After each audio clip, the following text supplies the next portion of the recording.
usual, particularly in the startup world, the greedy get greedier. Like, they don't become less greedy. And so goals get jacked, and everybody thinks it should be 200% growth year over year in a SaaS startup world. And so people are not hitting goal because the goal is outrageous. The goals are being dealt from the board down, not from the pipeline up. It's like, hey, oh, that's what your pipeline is? Great. What do we need to get this done? Go do it. And then there's this assumption that everybody hits. And then there's this assumption that I think people miss, is that 100% of your sales team should not hit goal. Like, if you're building your business and your goals around everybody hitting 100%, that's just not realistic at the numbers they're using right now. The company should be statistically and significantly profitable when 70% of your team is hitting goal.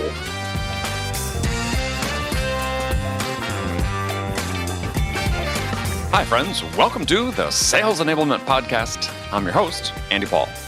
Now, that was Richard Harris. Richard's the founder of the Harris Consulting Group and Director of Sales Training for Sales Hacker.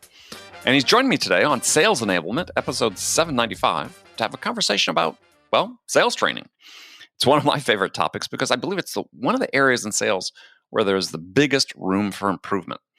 So Rich and I will talk about how, as the world around us has changed, at least temporarily, if not forever, what impact that will have on how we should train sellers. Now, this is important for many sellers because what they do on a day-to-day basis has changed in ways that are perhaps unexpected. So now the question is, how do we enable them to succeed?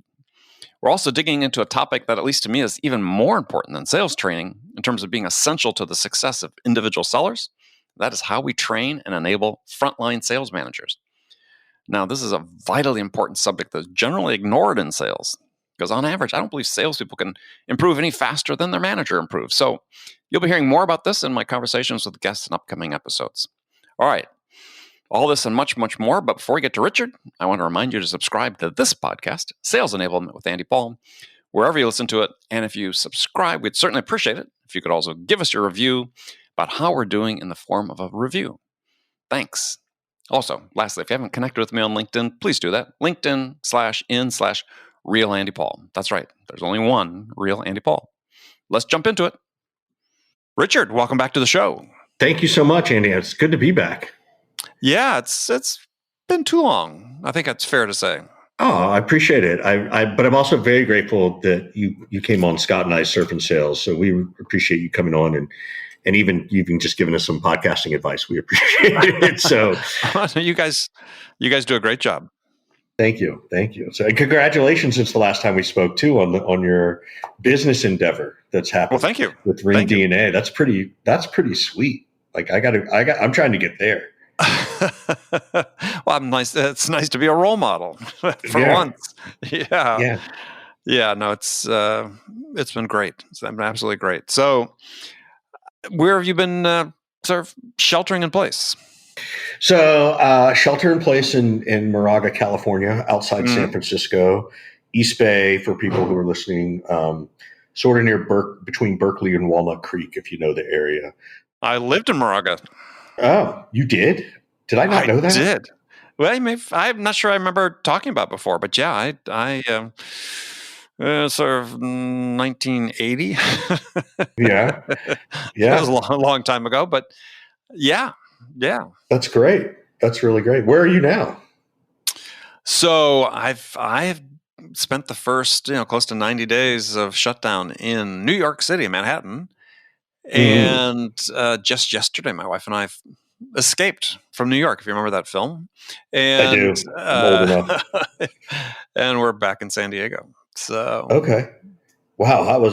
I know this is completely off time. I don't know what we're going to talk about, but how was New York? I mean, like, that just must have been crazy nutty. Well, as I tell people, unless you're in the hospitals, you didn't really see all the drama, and the hospitals were jammed and to overflowing. Right. Especially in we live in Manhattan, it's there, but especially in the other boroughs, Queens, Bronx, Brooklyn.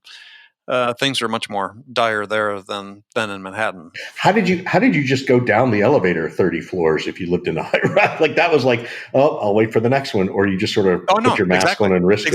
Exactly. So the same thing is true here in high rise in San Diego, where we live. So we live in two high rises. Is that Yeah, the rule is you leave your apartment, you have your mask on, and you ride one family, per elevator. So it takes a little bit longer to get down to the lobby or to come up sometimes, but people are very good about it, and hand sanitizer stations all over. And so, yeah, as a community, people do a pretty good job. And that was true in New York. I mean, for the most part, people were wearing the masks and, staying off public transit and now that it's moved into May and people see the opening coming, people are starting to be a little less careful. It's a little bit of concerning, but by and large, people do a pretty good job, and that's true here in San Diego as well. Well, cool. What do we want? What are we really going to talk about today? What are we really going to talk about? Well, I thought we'd talk sort of about what you see the role of sales training. One thing is the role of sales training sort of in the next normal, because it seems like we have an opportunity to sort of do a reset to some degree, right? Or an evolution, not necessarily call it reset, but an evolution, because we started this show with the mission saying, look, is for our purposes, we define sales enablement as enabling sellers with the knowledge, the skills, the tools, the content, so basically anything and everything that they need in order to have knowledge-based conversations with buyers that the buyers feel are valuable. Not that the seller thinks are valuable, the buyer thinks are valuable. Right. And so, training certainly plays a role there. But as we see perhaps sales evolving, and we've seen it evolve pretty consistently over the last 15 years or so. But there's always been this sort of undercurrent, which is, the last 7-8 years, sales performance seemingly is falling, based on sort of various data points we get from, CSO Insights and other people. They're data points, so let's take them for what they are. I mean, it's not so they're gospel, but an indicator. It somewhat mirrors the fact that productivity in our economy has slowed. Productivity growth has slowed down pretty substantially over the last 10 years, even though we've been introducing all this new technology. And I presume sales sort of mirrors that. There's no reason to believe sales productivity growth hasn't also slowed over this time. So I think that what can we really? What's happening? So I'll go back to the first thing. I think the goals have been outrageous. We've had a great booming economy, right? Which is good. Like that's been robust and it's been fantastic. But as usual, particularly in the startup world and even in other worlds, the greedy get greedier. Like they don't become less greedy. And so goals get jacked and everybody thinks it should be 200% growth year over year in a SaaS startup world. Of course. And so people are not hitting goal because the goal is outrageous. The goals are being dealt from the board down, not from the pipeline up, right? It's like, hey, that's what your pipeline is? Great. What do we need to get this done? Go do it. And then there's this assumption that everybody hits. And then there's this assumption that I think people miss is that 100% of your sales team should not hit goal, right? Like if you're building your business and your goals around everybody hitting 100%, that's just not realistic at the numbers they're using right now. The company should be statistically and significantly profitable when 70% of your team is hitting goal. Right? If you're not statistically and significantly profitable, then the goals are out of whack. And some of it could be personnel. Some of it could be product market fit. But it's not this, we need to fire the VP of sales. So that's part of it. Well, and we're going to get to that because, the expectations for VPs are insane. Yep. And they've always been insane. I'll start there, but we'll get back to that. Go ahead. Yeah. So anyway, so that's where I see us, sort of coming from is that, look, pigs get slaughtered, right? Everybody's being a little piggy, and it's taken COVID to get us there. So in some ways, that's a little bit nicer, but it's also a very convenient excuse, right? And and I'm old enough and you're old enough to say, look, I remember what happened in 2008. Are you sure I'm not that old? Yeah. I remember what it was like in 2001. I've lived through two of these things, and I know that this stuff happens. But 2008, the excuse was the banks. 2001 was 9/11. And that's just the way it sort of works, right? Like, that's what we know about economies. So I think that's the challenge we're in right now. What I think people have forgotten, I'm not sure when you're going to release this, but we've survived Q2 decently as we come out of COVID, and we're starting to see people do stuff. But the economy lags about 6 months behind reality. Oh yeah, no, unemployment's going up. Yeah, July is going to be a very tough month, I think, for a lot of businesses. Unfortunately, we're not out of the woods yet, so to speak. So it'll be an interesting play on where this goes the next 6 months. Well, I think, I guess one of the things I was driving at is do we really understand yet, the levers that we can manipulate to move the needle on individual performance? I mean, I think we're getting way better. Well, but I mean, one of the things that I look at is just based from experience over the years is that we are in a performance-based profession, and who do you know that's been trained on how to coach performance? Not how to just coach, but how to coach performance. You go into professional sports, there are people they've been trained how to coach performance out of athletes. Well, we've got business athletes. Who knows how to do that? And this gets back to your point before about the VPs of sales. Is my belief is that at a fundamental level, we're still managing sales the same way we did 100 years ago. We've got this VP, CRO, whatever we want to call them, and the assumption is, well, they're in that position. They know all that stuff, right? They know how to coach performance. They know, how to do the things that'll move the needle. They are an expert in training. They're an expert in personal development. Go down the list. And it's incredibly unfair because they're not expert in probably any of them. So, no, I completely agree. And it's interesting because your new CEO, Howard, and I have talked about this a little bit, and I'm even doing something with the Ring DNA event that's coming up on the Peter Principle, very specifically to this, which is the short version is the Peter Principle is that the reason people fail is because they're promoted into positions where they don't have any skill set. Right. No, this is for people listening. This was published in the 70s, maybe 60s or 70s. Yeah. And it's been around very a while. Popular, but people really don't talk much about it. But basically, people rise to the level of their incompetence is the theory behind it. Yep. And then there are the people who excel because then they recognize, they're self-aware, and they try to go get the knowledge. Right? Great organizations, and this is sort of that old school IBM, Xerox kind of place. Well, they had leadership programs built in. They taught you those things. And that's the stuff that gets shortcut in the startup world, right? We don't have time for that. Well, every world these days, not just startups. That's all over. I agree. So, but this is the part where I think people are getting better, because we do have. First of all, we have coaching is now a good word. It used to be sort of a weird word for my generation. When you said coaching to a Gen Xer, it felt like micromanaging because nobody knew how to be a coach. To your point, these professional sales athletes, and now with things like Ring DNA and Chorus and Gong and those tools are giving us the ability to actually coach, and that's really important.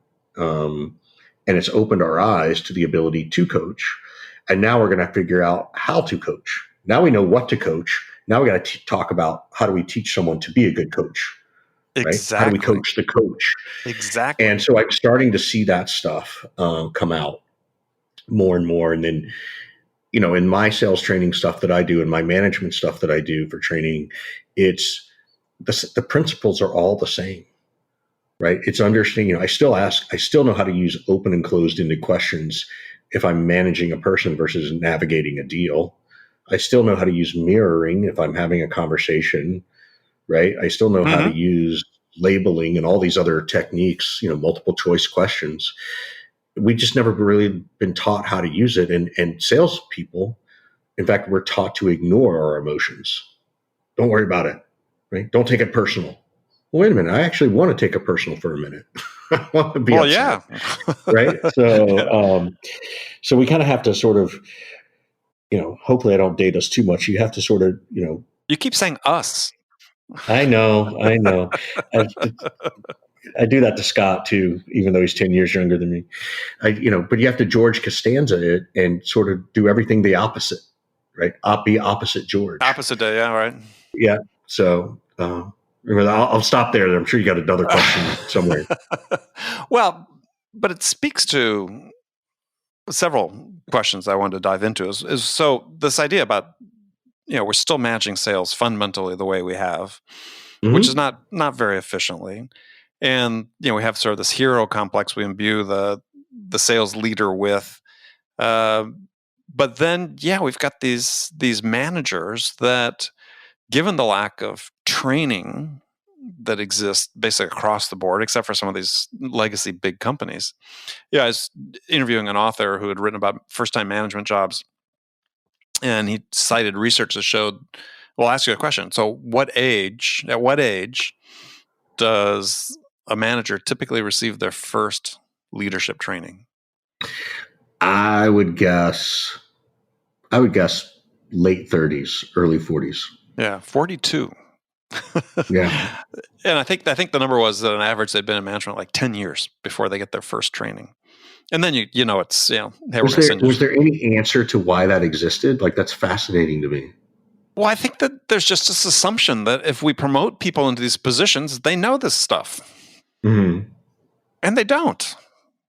I mean, I look at what's changed, and again, people listen to the show have heard me say this more than once, is that, and I may have said it when we talked to you guys on your show, I love looking at what they're doing in professional sports. You look at the coaching staffs; are comprised of specialists. I've got a mental performance specialist. I've got a physical fitness specialist. I've got all these coaches that have these specialized training in various aspects of the job to improve the performance of these well-compensated athletes. Yep. And yet at sales, we've specialized aspects of the selling role, which makes a ton of sense. And yet we get to management, we expect this frontline manager and a sales director and a sales VP to have all this specialized knowledge, which they don't have. And we wonder why salespeople aren't getting better. And managers quick to point the finger at salespeople and say, well, they're lazy, they're not learning, or, why do salespeople have a bad reputation? And I look at that and I say, well, the reason they have a bad reputation is because, I'll give you an example. It's because of the bad reputation of the leaders. Because of the leaders, right? When I was growing up, not to date you or me unnecessarily, as if there was a kid you were playing with and your parents said, yeah, we don't want you to play with John anymore because, badly behaved. Mm-hmm. The next sentence was always, yes, parents are bad, right? Bad parenting. Mm-hmm. Wasn't that what we have a huge case of in sales? It's just bad parenting on the part of managers. Oh God, yes, I love that. I mean, I think that's a great post. I think that's what we're really dealing with here. Is so. I mean, let me throw it to you as a professional sales trainer. It's just increasingly sort of occurs to me is I've seen this number. We spend $20 billion a year on sales training in the United States, of which I think roughly 5% or something is spent on training managers. What if we flip that on its head? Mm-hmm. What would happen to sales if we flipped that on its head and spent $19 billion training the managers and $1 billion training the sellers? Yep. It'd be interesting to see what happens there. I mean, my belief is things would get better. I agree. It would be, because there's two parts to that too, right? There's the aspect of teaching the managers how to manage humans, right, in a humane way. And then there's the tactical sales training, right? Like, how do we actually, what do we need to teach them to say and how to say it? So, which is what all management is right now. Management is teach them what to say. Go do what Johnny did, right? Well, yeah, and that's sort of what the coaching turns out to be is, the tools are great, but if we just use them to tell people to be like somebody else, as opposed to let's use the tools to coach you to be the best version of you, then we're not using the tools the way they, could be used optimally. Totally agree. Totally agree. But don't you think the managers, they've sort of taken the fact we have these metrics and access to data and greater transparency in our processes and sort of defaulted to try and manipulate those as opposed to doing just the really hard work of coaching and mentoring and being a role model, modeling the behavior they want people to exhibit with their sellers? I mean, the greatest thing that, the greatest management tool I know is, what do you think you should do? Pretty simple, right? And then that's the kickoff to the conversation. That doesn't mean that the manager's done, but now you can meet that rep in their space, in their own mindset, and then you can help them work their way out of the paper bag. Exactly. Don't show them how to get out. Help them learn how to get out of the paper bag. Yep, totally. So that's, and I think it's hard too, because traditionally speaking, the salesperson who becomes the sales manager is aggressive, and not in a negative way, but they're impatient for success. Let's define aggressive that way. They're impatient for success. They don't like to take time on anything, much less talking to somebody, right? Human, in sort of a coaching and mentoring way. And so they don't know how to navigate their own emotions, much less anybody else's, which is one of the things I love about Howard over at Ring DNA is he gets it. So he's a clinical psychologist. Exactly right. Like, so we're, that's the whole piece of it. So, but that brings me to another point though, is if we look at this whole idea of specializing management functions, why don't we just have coaches? Why does a manager have to coach? Because easy. Why not hire people who are professional coaches? That's an easy thing to do. There's an easy answer to that. Okay, give it sales. Yes, I blame it on the executive suite never carrying a bag for real. Ever. Yeah, well, I agree. That's one of two parts. I agree 100%. So that's a big piece of it, is that they don't. And here's what that really means is that, particularly for founder CEOs in the startup world, is they completely forget that your early stage deals, your first 10 customers, maybe they're friends and family, maybe not, but those first 10 customers were buying you, the CEO, and your dream and your vision and your emotion and passion, right? It's just like Shark Tank. You've seen episodes where they're like, I don't know that's the right product, but I'll buy you. I'll buy you because I trust that you know what you're doing, and we just got to find you the right product. Right. And CEOs and CFOs forget that, and they think it's transferable, and they think it's a commodity, and they think, and to a certain extent, the salespeople have allowed themselves to get beaten up over this. I did for a very long time too. So that's a huge piece. Is they don't really know what sales is like, and it's seen as a cost center. Yeah. Right. And you can measure the tenure of every other department versus sales. And if you said, well, what if we had that same turnover in marketing? What would happen? If we had that same percentage of turnover in engineering, what would happen? And that's the challenge that I think people don't get. And I would love for any CFO or CEO who's listening to this to call me. My cell phone's 415-596-9149. Call me, and I will gladly debate you and win on this topic. So there you go. That's how passionate I am about it. Yeah. Well, I am too. So I have this blog piece I've been working on for a long time and I've got one of two titles for it. I can't remember, or I haven't chosen one. So the first one is CEOs don't know shit about sales performance. And the second version was CEOs don't give a shit about sales performance, because they don't. I mean, here we have this revolution taking place in I'll say the business of sports, and how these billion-dollar organizations, enterprises, are getting serious about performance of the people that they're paying, that are making the difference in their product. And yet, we don't do any of that. And to your point, it's looked at as a cost center. I would suggest you go with they don't know anything about sales. Because I think you'll offend more people and get them to pay attention. Yeah. Because I don't know that CEOs don't care about sales. I think they do care. I think they care about the revenue number, but they don't care about how you get there. Yeah, right? Well, that's what I mean. Try Performance. to pretend like they don't want to know about the sausage, right?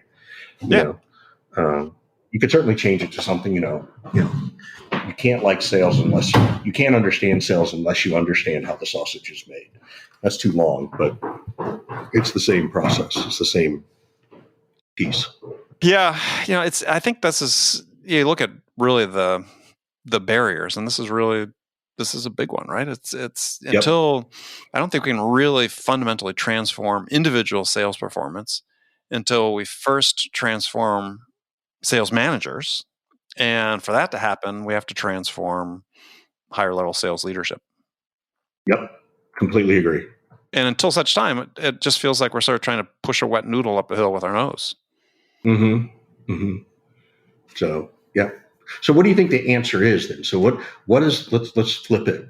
What do we think, what would that performance coach look like, right? What would that man or woman be? What would we want them coaching on? Well, yeah. So let's go back to, let me ask you a question, because this will relate to it directly. Take us to it is because I ask this increasingly now of guests on the show, is who taught you how to sell?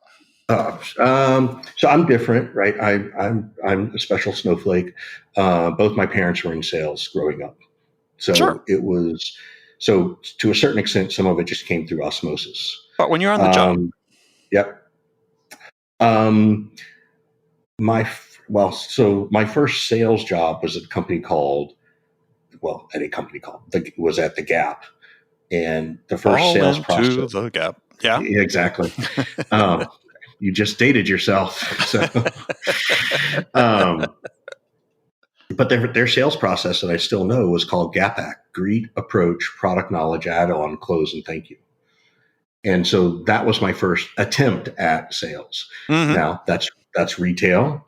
It's inbound, but they taught us to understand, well, what are you looking for? What kind of ideas? We had to memorize all the color names. We had to, know what matched with what so that we could, add on and upsell, right? All those kinds of things. So for me, that is the first place I learned. I don't think I got good at it till I was 10 or 15 years later. I was not the student of sales that I see people being now. And I think that was probably my own ego more than anything. There, the books were there. I just didn't know to go look for them or didn't want to go look for them.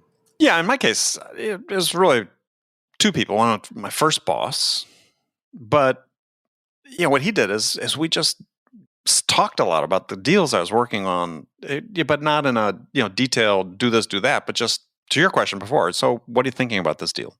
Mm-hmm. Right, and we went out on a lot of calls together, and it was just that being there, role modeling the behavior.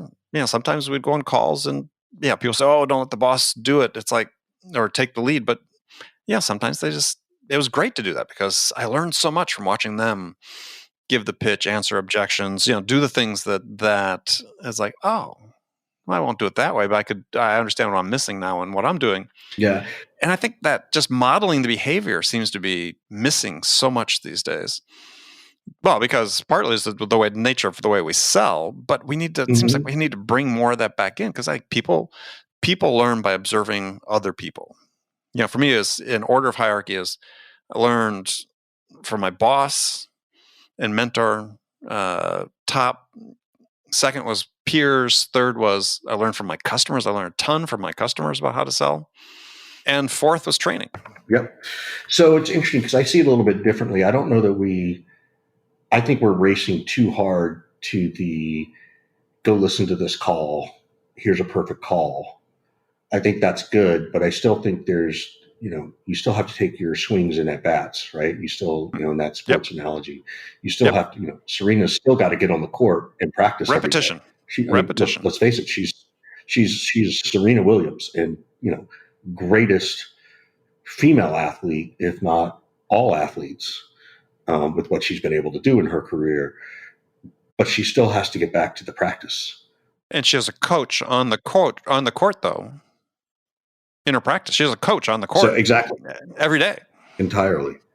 Yep. 100%. Well, it gets back to this idea is when this sort of popular whole idea about 10,000 hours mastery of anything with 10,000 hours of practice. Yeah. I think people miss sort of the critical point was it wasn't really the 10,000 hours. It was that you practiced with active direct feedback, so that as you were practicing, as you were learning, you had the involvement of someone that was giving you the feedback about, hey, have you tried this? Have you thought about this? And so on. Mm-hmm.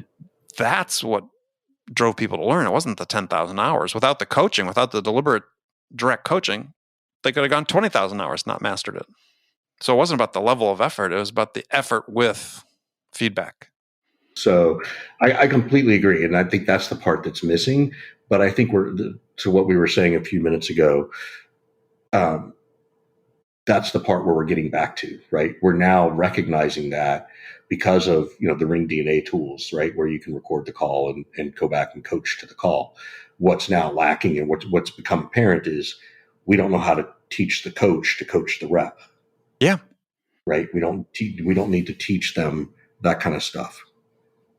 So that's where I think it's really got to come in. In fact, I would say, have you talked to Matt Cameron before on the show? No, I know Matt, but we've not had him on the show. I would encourage you to have him because, he runs a management program, very different than mine. Mm-hmm. But he has his fingers on the pulse of this stuff at a very intimate level. And I think he'd be all right.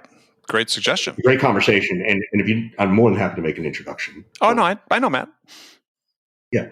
So, because I think that's, we've been talking about what's sales going to be like, what's training going to be like, what's coaching going to be like. Well, what about sales management? Because can you define what sales is going to be like if you haven't defined what sales management is? To your point of flipping everything on its head, stop spending the money on just the training, spending more on coaching, right? That's a really important piece and comes full circle. Yeah. Think about a sales organization. I love this example is for people that watch the show Billions about a hedge fund. Yeah. Who's the key employee? Right. Wendy, the shrink. Yeah. The shrink. Oh, I loved her. Yes. Right. But totally. For a large sales organization, why wouldn't you have somebody like that? This is your mindset specialist coach. Right. You can't expect a sales manager to be that person. Yet we do. Without any training, we expect you to be, read a couple articles, listen to a podcast, and you're an expert on mindset. Well, that's BS. It doesn't work that way. Same thing with performance coaching. There are people that train performance coaches. Why can't we just change the way we staff sales, other than the roadblock put up by CEOs, is say, you've got a frontline manager. They take care of certain aspects of, right? They could be personnel management, it could be forecasting, it could be budgeting, it could be hiring. But when it comes to personal development, we've got one or two specialized coaches on staff, and that's all they do. And so there's none of this. We published a podcast episode today with talking with Pat Rogers from Loop about sales management survey they had done that, is that 85% of sales managers say coaching's top priority. 28% of sales reps said they get any coaching at all. Yeah, I've seen that report. Right? Yep. So we've got this huge gap. Well, screw the gap. I can go make it go away tomorrow by hiring people on staff that's all they're supposed to do. Yep. I completely So agree. none of this excuse about, the bosses need me to put together reports and I got to pay them so much attention to the KPIs and make sure I'm hitting our metrics. It's like, yeah, go do that. You're the manager. We'll get some coaches. They'll take care of the sellers. Yeah, it's interesting. I think, if you think about the operations function, I think my hypothesis is the operations function is meant to do that. But then what that also does is it exposes the weakness of the actual sales leader, because they still don't know how to go coach. Well, they're still sitting behind being a dashboard manager, right? You know? And that's why they resist changes like this. And I'm sure you've seen this as a consultant. I certainly have seen it as a consultant. My clients are always just CEOs, not VPs of sales or CROs, because as soon as I set foot in the door, they go into defense mode. Well, the fact they're bringing Andy in must mean that I'm deficient somehow. And it's like, It's not that you're deficient bad. They're bringing me in to help you. Yeah. I've seen that shift. So I've seen that shift a lot in the last couple of years, at least in my world, right? Because once they come to me, it's they're usually on board, right? And the story I'm hearing is, hey, this is great. I've never seen it or taught it that way. Or, hey, we just need a different voice, right? We need to hear something different, told in a different way that connects with people across generations. And so the VPs of sales, at least for what I do, typically don't feel threatened. They often feel relieved, or I'm getting happy ears. So nobody's ever got, this should be my talking behind your back. I should go and look at all my clients in the last 2 years and see how many of them still have the same sales leader. And then if it's a really good percent, 90% of my VPs of sale are still there 18 months later. That's part of your marketing pitch. That's your marketing pitch. Right. There's my pitch. Right. So I'll help. Well, I've had that conversation with VPs who said, yeah, I'm here to make sure you don't get fired. I say that a lot. I say to people a lot is like, I know eyes are on you. I know it's a big decision. And I promise I won't do anything to make you look bad, right? And you can do that all on your own. You don't need me to do that. Yeah. And I can hear their exhale of like, okay, thanks. Particularly if it's a new VP, right? Someone who's they're either a new VP in the role or they're new at the job, right? Like they've been a VP, but now they're new, and they've got the weight to throw around and to prove themselves. So it's important for that. I think that's what people like about what I do is they feel like I really have their back, and that's what my G2 stuff says. But well, yeah, you got a bunch of those stars on G2. Yeah, but I think that's what people need. So I think it's that humanity. I think Tim Clark at Salesforce and Uncrushed, who I've done stuff with, is we did an episode with him, and his whole thing is like, how do we bring humanity back into sales? And when you stop and think about it, a lot of people race to, how do I be more human with my prospect? And Tim and I are like, well, yeah, but how do we be more human with our employees? Like, how do we make sure we're not just making it about the number, right? I don't know who said it, but somebody has said it that, made it to President's Club does not go on your tombstone, right? Like, that's not what it's like. No. It's not that important. No. Right. So yeah, it's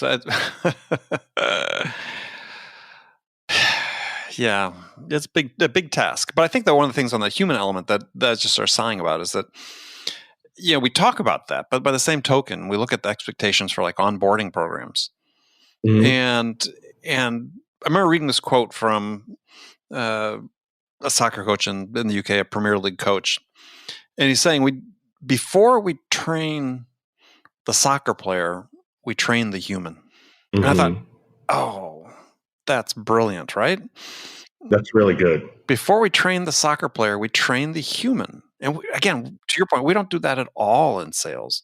You don't give people that support at all about, a perfect example with our onboarding programs, 90 days, you got to be up to speed. And this coach went on to say, he says, one of the things we're really sensitive to is everybody matures at different rates. And so he said there's almost always a moment with the top players where suddenly they get it. But the moment they get it could be month 1 for one player. It could be month 18 for another player. And yet for us, if somebody's past 90 days and they don't really get it, they're not going to be around very long. And so we don't, this whole point of being human is we don't account for any human differences in people. This is, for me, the part that's gotten worse.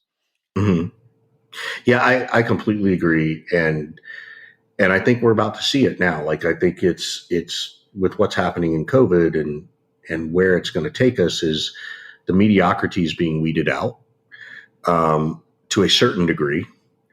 Unfortunately, there's a lot of mediocre people in positions of influence, and they're protecting themselves, and they're trying to weed out. They might be weeding out the wrong mediocrity. Sure. Everybody's got a built-in excuse now.